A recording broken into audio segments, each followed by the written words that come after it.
Today is a first warning impact day as we look ahead towards the potential for some scattered storms to develop through the afternoon and evening hours. Tomorrow, very similar. Another first warning impact day because we expect a little bit higher than normal coverage of storms that you'd expect, say, on a typical summertime day. So far, we've seen quite a bit of coverage of thunderstorms along the north central Gulf Coast.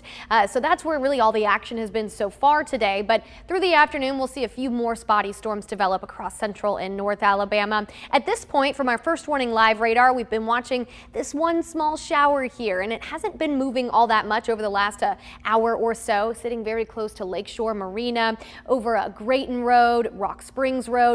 Some light rain falling at this point over parts of Calhoun County. But as we do move towards the later part of this afternoon, 3 p.m., that's when we do start to see a little bit better coverage of some spotty thunderstorms. They're going to form in random locations and just kind of drift slowly across the state through 6 p.m. And then as we look towards 9 p.m., very similar look here from our first warning future track. Just some spotty storms around that will eventually fade late this evening. No formal severe threat today or tomorrow, but both days we'll be monitoring those storms.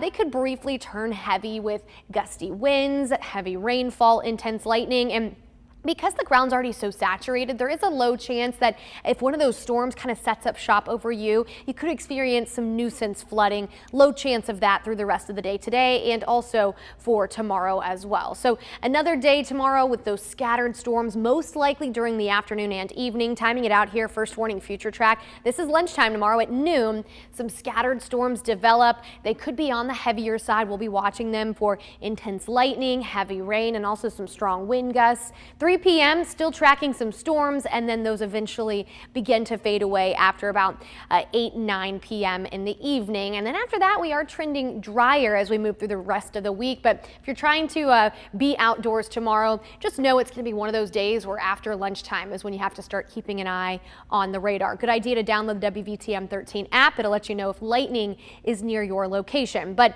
look at the change here in our 7-day. You start to see more of those sunshine icons coming up here. That's because we've actually got a front moving through. It's going to bring us drier air and allow us to be drier Wednesday through the weekend. But as that front keeps moving towards Florida, it gets stalled out. And sometimes this time of the year, when that happens, we could see some tropical development. Now, the National Hurricane Center only giving us a 20% chance of developing near the Florida Peninsula, but it is going to be something to keep an eye on as we move to the middle and later part of this week. In fact, I did want to show you those rainfall totals. This is the forecast rainfall totals over the next 7 days. We're going to zoom you down and show you that at the very least, we could have some increased rainfall totals over the Florida Peninsula. It's something to keep an eye on, but nothing to be too worried about just yet. Just want to let you know that it's out there, and of course, we'll be keeping an eye on it. As we move towards the 4th of July holiday, we are looking hot with temperatures in the low 90s, but also mainly dry. Just a small chance for an isolated shower or storm Friday afternoon or evening, but there will be a lot of folks that get to enjoy a mainly dry 4th of July holiday.